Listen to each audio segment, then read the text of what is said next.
Authors Over 50, Writing in Life's Sweetest Third. Authors Over 50's weekly podcast celebrates writers and their journeys to publication. Writing after 50 is a whole story on its own, so let's skip to life's sweetest third and talk with authors about their journey from pen to publish. Welcome. I'm Julia Daly, your host, and I invite you to listen to interviews with writers who've achieved their goal of publishing a book just later in life. We've seen award lists for under 30 or under 40, but I've yet to see lists for those who've achieved a significant milestone of their own, launching a new career and publishing their first book after the age of 50. We will hear about these authors' inspirations, struggles, strategies, and the smell of that first book. These writers' journeys inspire me because I'm one of them. My guest today retired just before the pandemic after 15 years as a high school science teacher.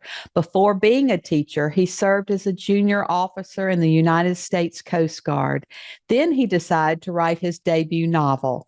He calls it political horror because it is plausible, although he hopes we will never lose our democracy. He lives in Rhode Island with Cathy, his wife of 42 years, the most brilliant person he's ever known. Welcome to Authors Over 50, David Schoorens. Well, thank you. Thank you very much, Julia. Pleasure to be here. David, our opening question on Authors Over 50 is, what took you so long to write your first book? Life. Over the years, I've been complimented in little writing things, mostly business type things, or what I wrote for as a teacher and so forth. Okay, that's all well and good. The idea was in the back of my mind, but when I retired, it's pretty clear that I needed something to do. As I said to people that, I could have played a lot more golf, but all I'd be left with is the memory of a badly played game. So that doesn't have any kind of longevity. Doing this, that has, it is just thrilling to hold something in your hand of your own creation. This is my book and no one else has written it. And that is a pretty heady feeling. So I sat down, I started to type out an idea. The idea got some flesh on it. And regrettably, there was the lockdowns from COVID. And so I decided that I have to make some use of this time. And I was fortunate not to be afflicted with that. And it took me 3.5 years to finally catch the virus. But it just started taking on its own day-to-day routine. And so by then I was past 50, and I was, like 64. And since then it just taken on its life, and I even liked it so much that I started a second one. Well, that's about what happened to me, and about that same timeline, during COVID is when my books came out, and I wanted to do the same that you did, and have another career in what I call writing in life's sweetest third, and it's really a legacy for all of our family, for our friends, and for the world. Once it gets out there, it is going to far outlive us. Oh yeah, I'm not doing anything original in a career path, even if it's more of a hobby than a career. I'm sure a lot of people found themselves looking for things to do, not only with retirement, but in the pandemic. And this seemed like, it's a chance to do something you've always wanted to do.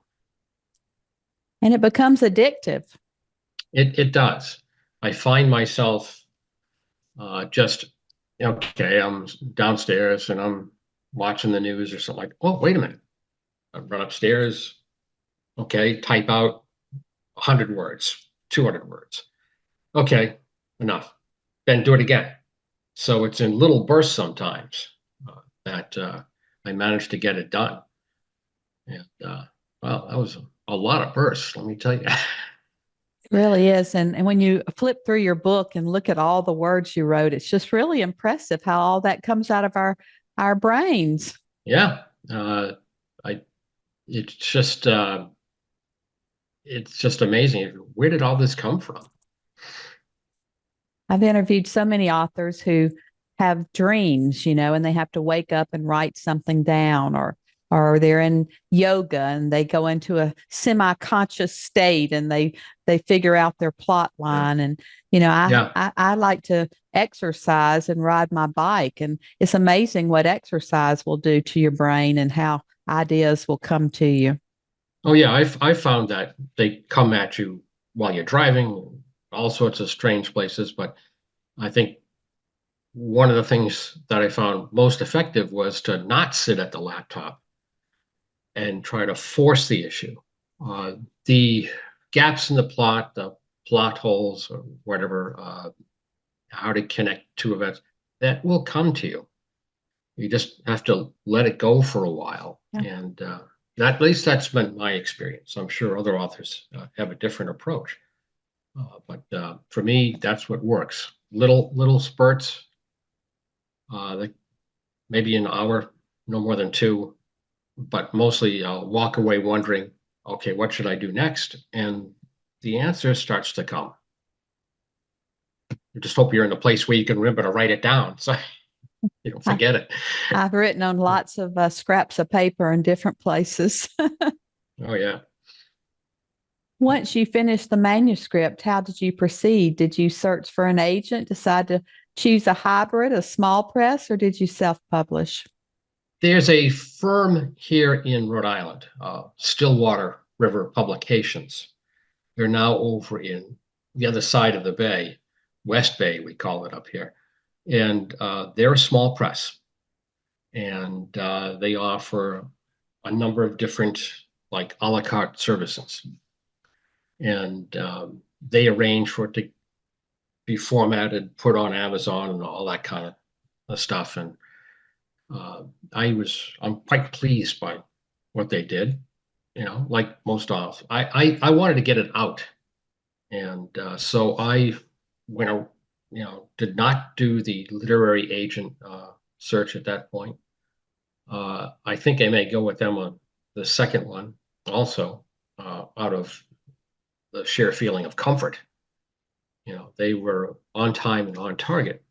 So that's what I did.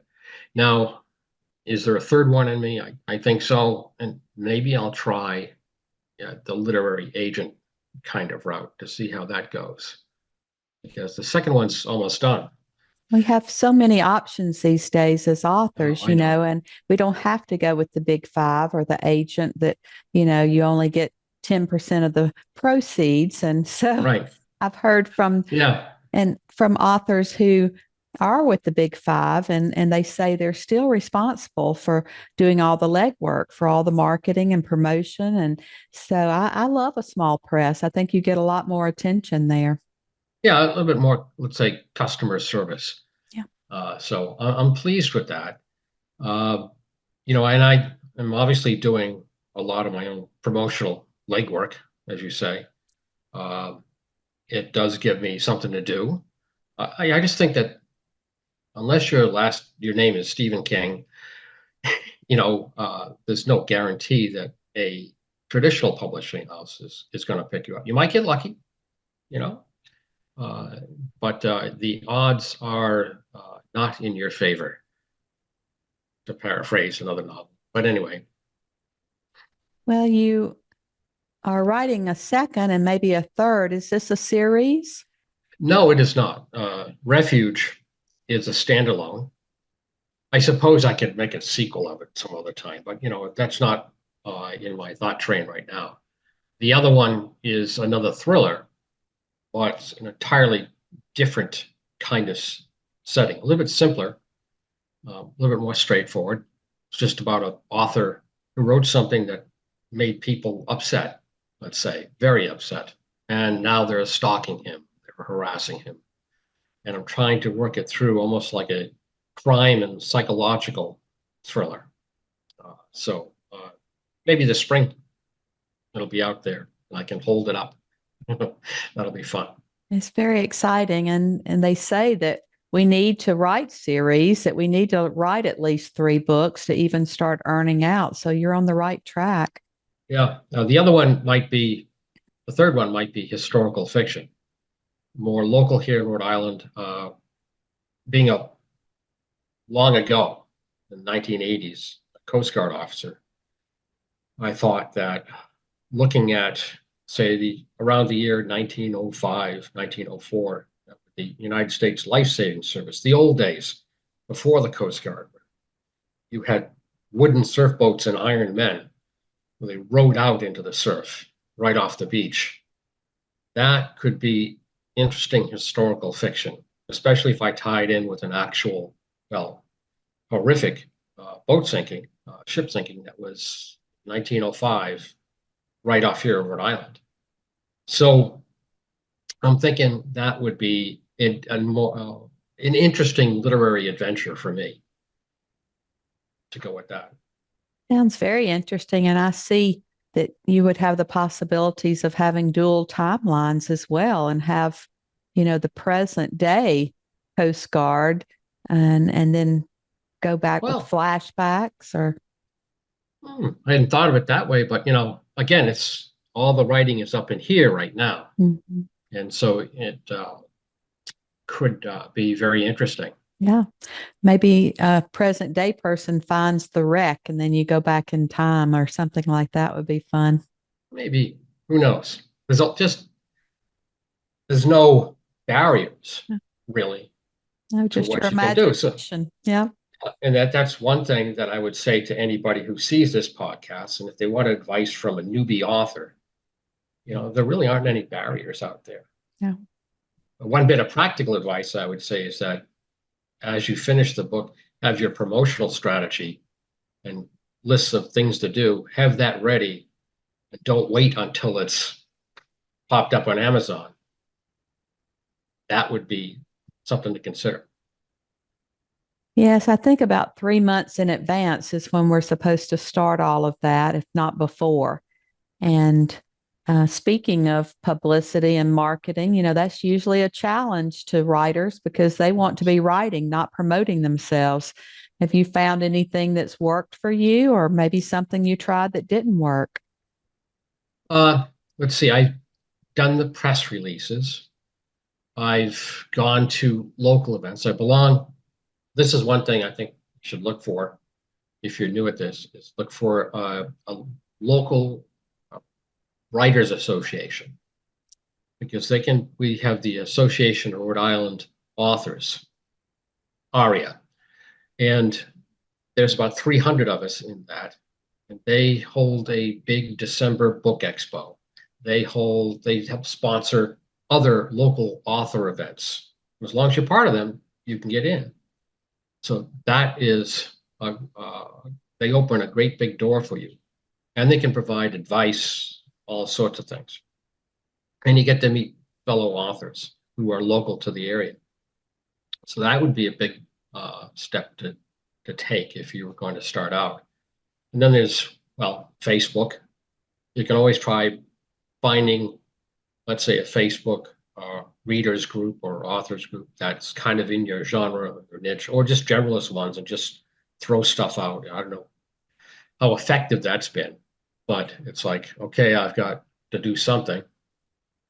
So you try it. The thing is, what I found is you try everything because you just don't know what's going to work. That's so true. And there's so much and we get overwhelmed and think we have to do it all. But, like you said, you can throw a little something at the wall and see if it sticks and Yeah. continue with that or Yeah. try something else. And, I think meeting with local groups, I love book clubs. I love the local or even across the country organizations that I've joined, like you mentioned, our Writers League of Texas here has a wonderful Hmm. conference every year. They have writing retreats, and you can go and take a class in the morning and write all afternoon. And I love that because Hmm. you're out of the house, you don't Yeah, have to yeah, feed the dogs, and you have plenty of time to write. And it's a great experience to meet your other fellow writers. yeah. Fortunately, I don't have to travel as far in Rhode Island as you would in Texas, probably. That's very true. Yeah, it's kind of small, but we hit above our weight. That's what I like to tell people. It's a beautiful area. It is. Well, David, why don't you tell us a little bit about the passage you've brought to share today and then read from Okay. your book so we can hear your tone and voice? Well, this will be a first. So, um, here's the book cover. It's a novel where we lose our democracy. You can tell by the title, a novel of lost democracy. Uh, as to provide some context for the little passage I'm going to read, there's two major settings for the novel. I chose two lovely spots on the US-Canadian border. On the Canadian side, there's St. Andrews by the Sea. That's their full title, St. Andrews, New Brunswick. It's a resort town that's been that way for well over a century. Um, and across the river, about 11 kilometers south or so, along the St. Croix River near Passamaquoddy Bay, is this small fishing village, Eastport, Maine. That is uh, about 1,500 people there, some beautiful old buildings, a nice waterfront, and a small fishing fleet. And that has a Coast Guard station there, Eastport, Coast Guard Station, Eastport, Maine. And they're largely the focus of the story in Eastport, Maine. Now, I take this very peaceful and lovely area of the world where the border in times past has been almost irrelevant. The coasties at that station, they'll go into Canadian waters and rescue as a matter of course. I mean, that's just the what's agreed to. So I take that very peaceful place and I introduce conflict, which I guess in an implausible way, that's what an author is supposed to do, make what's implausible plausible. The character that I'm about to read, uh, he will not have a name until the end of the book. He's kind of a minor character, but ends up playing a rather important role with one of the major characters. So I'll just start reading. He's referred to as the old man, uh, but first as the young man. Here we go. The old man. The old man was once a young man. 60 or so years ago, he graduated from Eastport's high school near the top of his class. Though he easily qualified for college, he hadn't the money, nor the inclination. Working on the water, as his father did, as his uncle did, was as far as his ambition took him those days. Someday, he wanted his own fishing boat. Until then, he satisfied himself working on his dad's boat. When his dad died a year after graduation, they had to sell the boat to help out his mother. The young man worked on his uncle's boat, hard work. The weather was too often not a friend, but the pay wasn't too bad. He had hopes. He was almost 20 when he got a second job with the marine supply store and repair job. Combined with lobstering on his uncle's boat, he knew the day of having his own boat was drawing closer. The young man had found what the luckiest always find, a wonderful young lady, his high school sweetheart. There was a proposal, an acceptance, and plans for a home and family. The Selective Service had their own plans. He knew a dozen or so Eastport boys had enlisted or were drafted. In the past year, a couple of them had been lost to the war in Vietnam. The young man was a realist, without college deferment or a hardship at home or a physical disability or the right connections. He always knew someday the telegram would arrive. They advanced their wedding plans. The young man had the practical, or more of it, thought that at least she would receive his GI insurance payout. At least they would have had some time together. The last day he worked on the water, he looked across to Canada with new thoughts. It would be so easy. Simply steer the boat across and ask the Canuck police if he could stay. No war in Vietnam for him. Years later, the young man admitted to such occasional thoughts at that time. He remembered one boy in town who took that way out.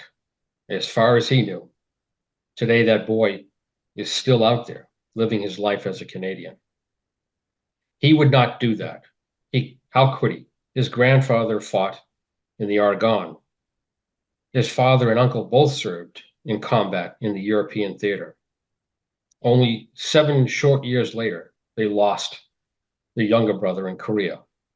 Duty to country in time of war ran deep in his family story. Neither his father nor his uncle wanted him to go, but he knew he had to go. As too many older men did, they understood the reality of war. They equally understood duty to one's country. His mother and uncle saw him off to basic training, as countless other fathers and mothers and uncles had done in countless wars. A duality of pride and terror. The young man came home on leave after basic. He and his love married the next day, and to their profound sorrow a week later, when his mother, uncle, and wife saw him off once again, this time to war. 13 months later, the young man came home to his wife. His uniform bore a purple heart and a brown star with a V for valor. As proud as he was of those bits of metal and ribbon, the thing he most treasured at that time was his discharge papers. He had done his duty. He would come home. The years passed in a blur of work and children, a son and a daughter. They bought a house on Water Street with a somewhat obstructed view of the docks where he moored his boat. Eventually, the marine supply and repair yard, where he briefly worked before the Army, became his own. Now, the now older man and his wife saw their children go off to college, first in their family. Their son married a lovely Canadian girl and moved to Halifax to work in investment banking. Their daughter went to Boston to work in medical research. Between them, the older man found life's greatest joy in their 2 grandchildren. Life had fallen into place. He believed himself the luckiest man in the world. His love died only 10 years ago, pancreatic cancer. She lasted only a year, but she made sure they made the most of it. A couple of trips between treatments, time with children and grandchildren until there was no more time. Alone in their house, he could not bring himself to leave, at least not yet. Retired from the store and the water, fate offered the old man one last task, one last time of service to country. And so the old man walked along the Sullivan Street Pier that morning, as he had done for the 100th time in his new work, taking notes and cell phone pictures of the uniformed officers and their zodiacs at the Coast Guard station. No one noticed or cared about an old man going for a walk. After dinner, the old man would slowly sip a glass of red wine at a bar on Water Street frequented by the Homeland Security Corps officers. The old man often regaled them with his stories of Vietnam, sometimes exaggerated, with the hope that tales of combat combined with a little bit of liquor would loosen their tongues. It worked surprisingly well and surprisingly often.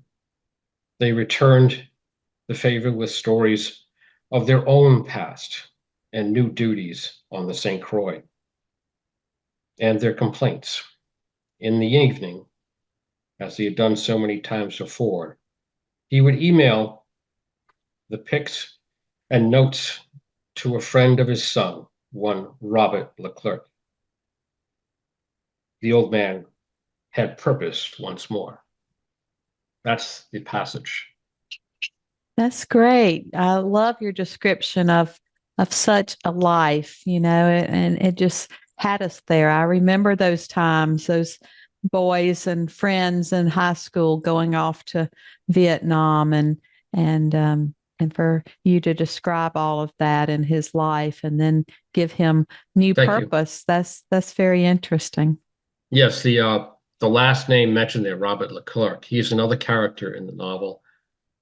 He is a analyst with the Canadian Security Intelligence Service, which is an actual agency.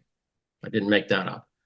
Uh, they're like they combine the duties of our FBI and our CIA in the collection of intelligence, though they have no power to arrest. They hand that off to the Royal Canadian Mounted Police. Was there anything that you had in your first draft that you edited out of your book that you decided didn't need to be in the book? Did it hit the cutting room floor? Oh, yes, I did. About 30,000 words worth of stuff. Uh, 30,000. oh, yeah, I brought it down considerably. There were whole episodes I had with, uh, like one of the main characters is a Coast Guard lieutenant, and he's now unusually, he's commanding that Eastport station. There was a colleague of his, same rank, who went up to the Coast Guard station with the same mission uh, in Burlington, Vermont.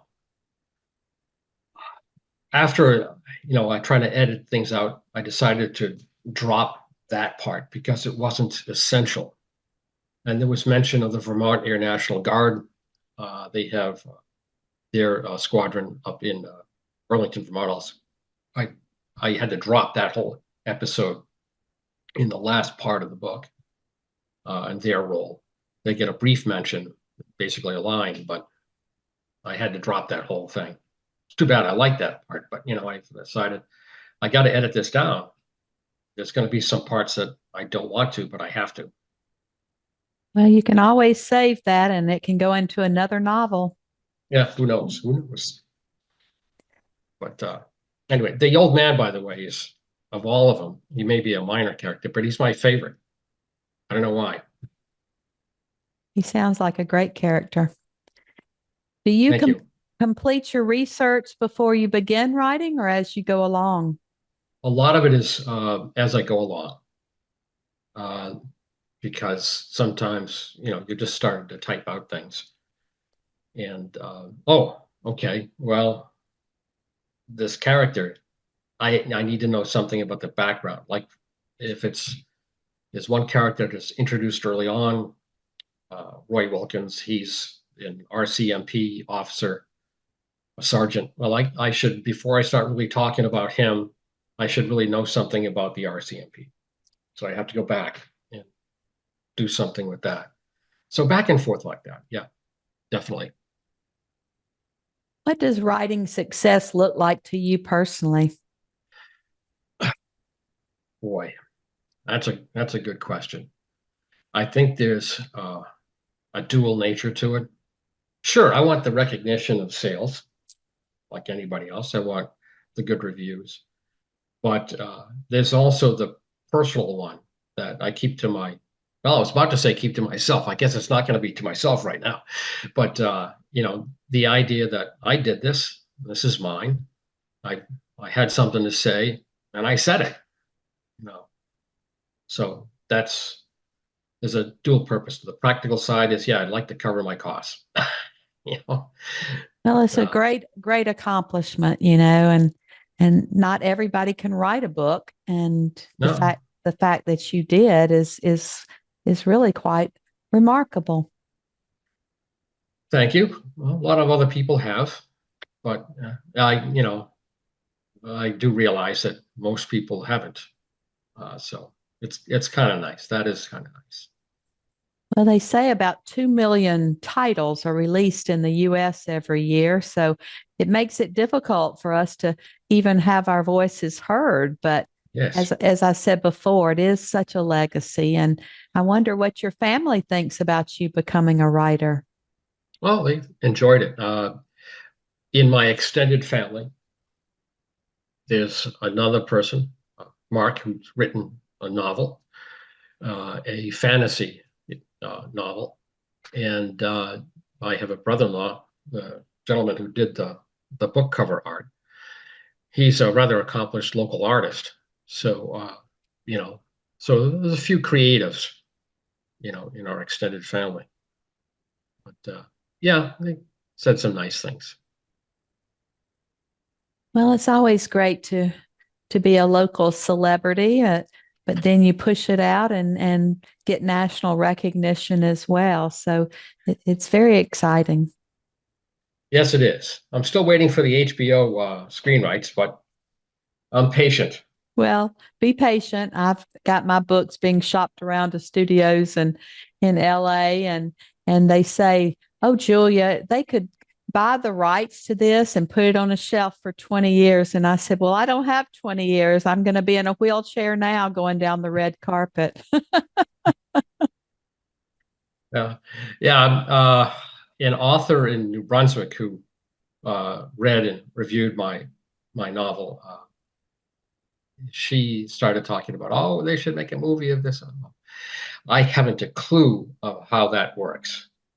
Uh, Well, so it's a totally different ball game, and they tell me that they can just say inspired by and take the gist of your novel and do it any way they want. That's why we yeah, always say the book was better, when we see the movie. right. Yeah, it's oh well, Yeah. inspired by I can do that too. Yes, and it'll sell more books if you get that. That is true. That is true. Well, David, this has been a great visit with you today. And as always, our last interview question on authors over 50 is that our writers at this age are quite a unique group. Do you have advice for writers 50 and above?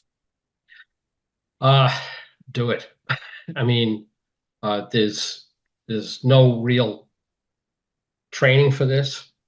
Just take your life experience, try to write something. Uh, and you really just have to develop a certain routine and self-discipline and write it. You don't even have to publish it. If you write it only for your immediate family members, uh, just try it out. You may surprise yourself. That's great advice. I tell everybody the same thing. If you keep journals, Thank you. at least for your family and the history. I wish I had asked my grandparents more questions, So I think that we can leave a legacy whether we're published or not. And so we just appreciate your being with us here today. And now we can Thank you. count you among our authors over 50. Yeah. Well, thank you. Thank you very much. Good crowd. Thank you for joining us today. Please look for Authors Over 50 every Thursday when we will have conversations with accomplished debut novelists over the age of 50. Please subscribe and share with a friend. And check out my own publication journey after 50 at www.juliadaily, that's D-A-I-L-Y, like dailynewspaper.com. Until next time, keep reading and writing. And remember, it's never too late to fulfill a dream in life's sweetest third.